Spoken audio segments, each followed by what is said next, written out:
Yes, Shri Jaleel Punalur, ഇറാനിലുള്ളവർ Persian സംസ്കാരം ഉയർത്തിപ്പിടിക്കുന്നവരാണ്. താങ്കൾ ചൂണ്ടിക്കാണിച്ചതുപോലെ പിറന്ന നാടിനോട് അത്രത്തോളം ആത്മാർത്ഥത ഉള്ളവർ, പ്രതിബദ്ധത ഉള്ളവർ ഒക്കെ ശരിയാണ്. പക്ഷേ എങ്കിലും മതഭ്രാന്തന്മാരെ, മതവെറിയന്മാരെ സഹിക്കാൻ ഇനിയും ഞങ്ങൾ തയ്യാറല്ല എന്ന ഇറാനിയൻ ജനത ഒന്നടങ്കം തീരുമാനമെടുത്തതിൻ്റെ ഫലമായിട്ട് തന്നെയല്ലേ ഈ ഖമനേയിയുടെ മരണം ഉണ്ടായത്? അതുകൊണ്ടല്ലേ ഇറാനിലുള്ളവർ ഇപ്പോഴും ആ മരണത്തിൽ ഇത്രയേറെ ആഘോഷിക്കുന്നത്? സോഷ്യൽ മീഡിയ നോക്കിയാൽ മതി, ഇപ്പോഴും ആ ആഘോഷം അവസാനിച്ചില്ല. ഒരു ഭാഗത്ത് യുദ്ധം നടക്കുമ്പോഴും ഖമനേയി കൊല്ലപ്പെട്ടതിൽ അവർ അത്രത്തോളം സന്തോഷിക്കുന്നു, ആഹ്ലാദിക്കുന്നു. അല്ല, അത് അനിൽ നമ്പ്യാർജിയുടെ ആ കാഴ്ചയുടെ ഒരു പ്രശ്നമായിട്ടാണ് എനിക്ക് കാണുന്നത്. എനിക്ക് മുമ്പ് രണ്ടുപേര് സംസാരിച്ചു, അവർ രണ്ടുപേരും ആ വിഷയത്തിൽ വളരെ നിഷ്പക്ഷമായി ഉള്ള അഭിപ്രായ പ്രകടനമാണ് അവർ നടത്തിയത്. അവർക്കും വേണമെങ്കിൽ ഇതിനെ ഒരു മതഭ്രാന്തിന്റെയോ അല്ലെങ്കിൽ ഒരു ഇസ്ലാമിക ഭീകരവാദത്തിന്റെയോ രൂപത്തിലേക്ക് കൊണ്ടുപോകാമായിരുന്നു. പക്ഷേ അതിന്റെ വിശാല അർത്ഥത്തിൽ എടുക്കാനാണ് ശ്രമിച്ചത്. ഇത്തരം വിഷയങ്ങളെ വിശാല അർത്ഥത്തിൽ കാണാനാണ് ഞാൻ ആഗ്രഹിക്കുന്നത്. പിന്നെ ഈ താങ്കൾ തെറ്റിദ്ധാരണയാണ്, അത് തിരുത്തണം.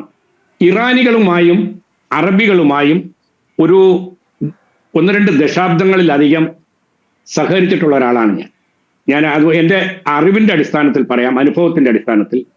ഒരു ഇന്ത്യക്കാരൻ, അത് ജാതിയോ മതമോ ഏതോ ആയിക്കോട്ടെ, ലോകത്ത്, പ്രത്യേകിച്ച് പ്രവാസ ലോകത്ത് ആദരവ് ഏറ്റവും കൂടുതൽ നൽകിയ 2 സമൂഹം ഞാൻ കണ്ടിട്ടുള്ളത്, ഒന്ന് ഇറാനിയും 2 ഒമാനികളുമാണ്. മസ്കറ്റ്.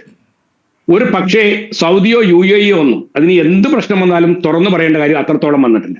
ഒന്നും കൂടി നമ്മൾ അറിയണം, ഈ ദുബായ് എന്ന് പറയുന്നത് നമ്മുടെ രാജ്യവുമായിട്ട് വലിയ ഹൃദയബന്ധമുള്ളതാണ്. ഈ ദുബായിലെ 80% ആളുകളും ഇറാൻ വംശജരാണ്.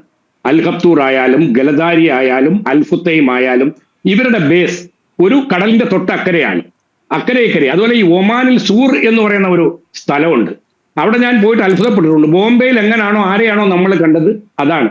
5000-ൽ പരം വർഷങ്ങളുടെ പാരമ്പര്യമുള്ളതാണ് ഈ സൂറും ബോംബെയുമായിട്ട് കച്ചവട ബന്ധം. അതുപോലെ തന്നെയാണ് ഈ ഇറാനുമായിട്ടുള്ള നമ്മുടെ ബന്ധം.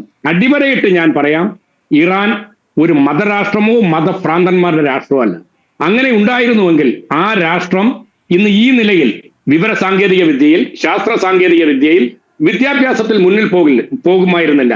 താങ്കൾ അറിയേണ്ട ഒരു കാര്യം, അവർ പർദ്ദ ധരിക്കുന്നു, അല്ലെങ്കിൽ അവർ തൊപ്പി ധരിക്കുന്നു, അവർ വലിയ ഈ കന്തൂറ ധരിക്കുന്നു എന്നുള്ളത് കൊണ്ട് നമ്മൾ അവരെ മതഭ്രാന്തന്മാരായിട്ട് കാണാൻ ശ്രമിക്കുന്നത് അത് തെറ്റാണ്. ഒരു പക്ഷേ സൗദി അറേബ്യയിൽ പോലും താങ്കൾക്കറിയുമോ, ഞാൻ പോയാൽ എനിക്ക് ഗ്രീൻ ഐഡന്റിറ്റി കാർഡായിരുന്നു. അനിൽ നമ്പ്യാർ പോയാൽ ഒരുപക്ഷെ അവിടെ കിട്ടുന്നത് റെഡ് ആയിരുന്നു. മതത്തിന്റെ പേരിൽ ഐഡന്റിറ്റി കാർഡ് പോലും വ്യത്യസ്ത രീതിയിൽ കൊടുത്തിട്ടുള്ള രാജ്യങ്ങളാണ് നമ്മൾ ഇന്ന് എന്തോ വലിയ രാജ്യങ്ങൾ എന്ന് പറയുന്ന ഈ ഗൾഫ് രാഷ്ട്രങ്ങൾ. ആ കാലഘട്ടത്തിലും ഭായ് എന്ന് ഹിന്ദിയിൽ പറയുന്നത് പോലെ തന്നെയാണ് ഈ പേർഷ്യൻ ഭാഷയിൽ പാരിസിയിൽ പറയുന്നത്. ഇത്രത്തോളം സ്നേഹം പുലർത്തുന്ന, മാനവികത ഉയർത്തിപ്പിടിക്കുന്ന ഒരു രാഷ്ട്രം. പക്ഷെ ആ രാഷ്ട്രത്തിന് ഒരു കുഴപ്പമുണ്ട്. നേരത്തെ ഇവിടെ പറഞ്ഞതുപോലെ അവർ സാമ്രാജ്യത്വത്തിന്റെ മുമ്പിൽ തലകുനിക്കില്ല. സാമ്രാജ്യത്വത്തിന്റെ മുമ്പിൽ ശിരസ് നമിക്കാത്ത ഒരു രാജ്യത്തെ നമുക്ക് ഏതർത്ഥത്തിലാണ് മതഭ്രാന്തന്മാരുടെ രാഷ്ട്രമായിട്ട് മാറ്റാൻ പറയുന്നത്? അവർ ഏത് വിദ്വേഷ ശക്തികൾക്കാണ് അവർ സഹായം ചെയ്തിട്ടുള്ളത്? അപ്പൊ വേണമെങ്കിൽ പറയും ഹൂത്തികളെ, അതല്ലെങ്കിൽ പറയും നജീബ് ഉള്ളയുടെ മറ്റേ ഹിസ്ബുള്ളയെ. ഇതൊന്നും നമ്മൾ ഈ കാണുന്നത് പോലെ മതത്തിന്റെ അടിസ്ഥാനത്തിൽ മതരാഷ്ട്രങ്ങൾ സംഘടിപ്പിക്കാൻ വേണ്ടി ഉണ്ടായിട്ടുള്ള സംഘടനകളൊന്നുമല്ല. പാലസ്തീൻ എന്ന് പറയുന്നത് 948 വരെ സർവ്വസ്വാതന്ത്ര്യത്തോടുകൂടി എന്നെയും താങ്കളെയും പോലെ പൗരന്മാരായി ഒരു ജനാധിപത്യ മതേതര സംവിധാനം അനുസരിച്ച് ജീവിച്ച ഒരു നാടാണ്. ആ നാട്ടിൽ സാമ്രാജ്യത്വം കൊണ്ടുവന്ന ഒരു സംവിധാനമാണ് ഈ ഇസ്രയേൽ എന്ന് പറയുന്നത്.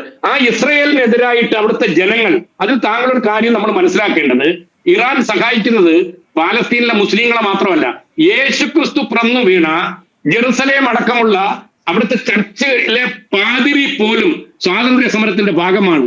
അവിടെ ക്രിസ്ത്യാനിയും മുസ്ലിമും അല്ലെങ്കിൽ കമ്മ്യൂണിസ്റ്റുകാരും മാത്രമല്ല, മൊത്തത്തിൽ ആ ജനത സ്വാതന്ത്ര്യ സമരത്തിന് വേണ്ടി യുദ്ധം ചെയ്യുമ്പോൾ അതിനുവേണ്ടി സഹായിക്കുന്നത് എങ്ങനെയാണ് നമുക്ക് മതത്തിന്റെ കാഴ്ചപ്പാടിലൂടെ കാണാൻ സാധിക്കുന്നത്? അതുകൊണ്ട് അത്ര പരിശുദ്ധന്മാരൊന്നും അല്ല നമ്മൾ ഈ മഹാന്മാരാക്കി കാണുന്ന ഈ എല്ലാ അറബ് രാഷ്ട്രങ്ങളും. അവർക്കിടയിലാണ് കൂടുതൽ, ഞാൻ നേരത്തെ പറഞ്ഞതുപോലെ, ഒരു പ്രവാസിയെ പോലും മതത്തിന്റെ അടിസ്ഥാനത്തിൽ വേർതിരിക്കുന്ന കാടൻ നിയമങ്ങൾ സംഭാവന ചെയ്ത രാഷ്ട്രങ്ങൾ ഒരു ഭാഗത്ത് നിൽക്കുമ്പോൾ, ഇന്ത്യക്കാരോടും മതനിരപേക്ഷ സമൂഹത്തോടും വലിയ വീക്ഷണം പുലർത്തിയ, വലിയ കാഴ്ചപ്പാട് പുലർത്തിയ ഒരു രാജ്യത്തെ ഏത് ആംഗിളിൽ കൂടിയാണേലും മതഭ്രാന്തന്മാരുടെ രാഷ്ട്രമാക്കി ചിത്രീകരിക്കാനുള്ളത് നമ്മൾ എത്തപ്പെട്ടിട്ടുള്ള ഒരു ഇടുങ്ങിയ ചിന്താഗതിയായിട്ട് നമുക്ക് കാണാൻ സാധിക്കൂ.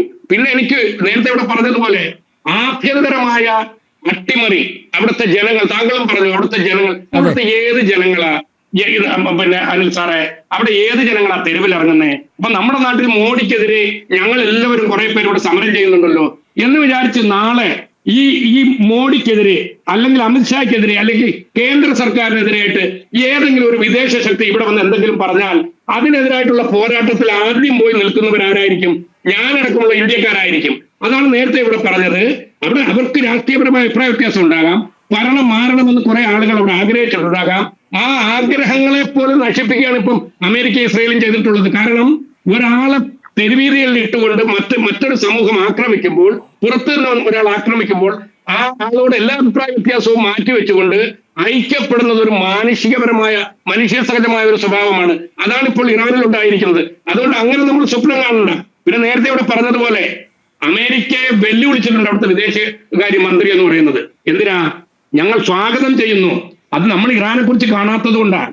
ഈ ഹോർമൂസ് കടലെടുക്ക് മുതൽ അങ്ങ് ഇറാഖ് ബോർഡർ വരെ, കാസ്പിയൻ കടലിന്റെ ഇപ്പുറം മുതൽ ഇങ്ങ് പേർഷ്യൻ ഗൾഫ് വരെ, ബന്ദർ അബ്ബാസ് തുറമുഖം വരെ നീണ്ടു കിടക്കുന്ന ഇറാൻ എന്ന് പറയുന്ന രാജ്യം, അത് ഇന്ത്യയെ പോലെ അത്ര വലുതല്ലെങ്കിലും പ്രവിശാലമായ രാജ്യമാണ്. മലമടക്കുകൾ, നേരത്തെ പറഞ്ഞ ജിയോഗ്രാഫിക്കൽ ഏരിയ, അതിനെയൊക്കെ മറിമടന്നുകൊണ്ട് അമേരിക്കയിൽ നിന്ന് കുറെ സൈനികർ ഇവിടെ വന്നാൽ ഇറാഖിൽ നിന്ന് കൊണ്ടുപോയതുപോലെ കുറെ പെട്ടികൾ ഫ്ലൈറ്റിൽ കയറ്റി കൊണ്ടുപോകാം, അഫ്ഗാനിസ്ഥാനിൽ നിന്ന് കൊണ്ടുപോയതുപോലെ കൊണ്ടുപോകാം, വിയറ്റ്നാമിൽ നിന്ന് കൊണ്ടുപോയതുപോലെ കൊണ്ടുപോകാം എന്നുള്ളതിനപ്പുറം ലോകത്തൊന്നും സംഭവിക്കാൻ പോകില്ല. ഇവിടെ ഞാൻ പറയുന്നത്, രാഷ്ട്രീയ മാറ്റത്തിൽ പറയുക, ഇന്ത്യ രാജ്യത്തിന് ഇത്തരം വിഷയങ്ങളിൽ പഴയ ചേരിചേരാ നയത്തിന്റെ അടിസ്ഥാനത്തിൽ നിലനിന്നുകൊണ്ടിരുന്ന ഇന്ത്യ രാജ്യത്തിന് ഈ വിഷയത്തിൽ പലതും ചെയ്യാനുണ്ടായിരുന്നു. അത് ചെയ്യാനാകാത്തതിൽ ഞാൻ ദുഃഖിക്കുന്ന ഒരു പൗരൻ എന്നുള്ള നിലയിൽ അങ്ങനെ പലരും ദുഃഖിക്കുന്നുണ്ടാകാം. കാരണം എന്റെ അഭിപ്രായത്തിൽ, എന്റെ കാഴ്ചപ്പാടിൽ ഈ ഇസ്രായേലുമായും അല്ലെങ്കിൽ അമേരിക്കയുമായും ഇറാനുമായിട്ട് ബന്ധപ്പെട്ട ഈ വിഷയത്തിൽ ഒരു മധ്യസ്ഥ രാഷ്ട്രമായി മാറേണ്ട എല്ലാ സാധ്യതകളും ഉണ്ടായിരുന്ന രാഷ്ട്രം ഇന്ത്യയായിരുന്നു. കാരണം ഇറാൻ ഇന്ത്യയുടെ സ്വന്തമായിരുന്നു, ഇസ്രായേലുമായിട്ട് ബന്ധമുണ്ട്, അമേരിക്കയുമായും ബന്ധമുണ്ട്, ഈ ഗൾഫ് രാജ്യങ്ങളുമായിട്ട് ബന്ധമുണ്ട്. ആ ബന്ധം ഉപയോഗപ്പെടുത്തിക്കൊണ്ട് ഒരു മധ്യസ്ഥ റോളിലേക്ക് ഉയർന്നുകൊണ്ട് ലോകത്തിന്റെ സമാധാന കാംക്ഷികളുടെ ഒരു മിശികയായിട്ട് വരാൻ ലഭ്യമായ ഒരു അവസരമാണ് നിർഭാഗ്യവശാൽ ഇന്ത്യ രാജ്യം നശിപ്പിച്ചത് കളഞ്ഞത് എന്നുള്ളതിൽ എനിക്ക് ദുഃഖം തോന്നുന്നുണ്ട്.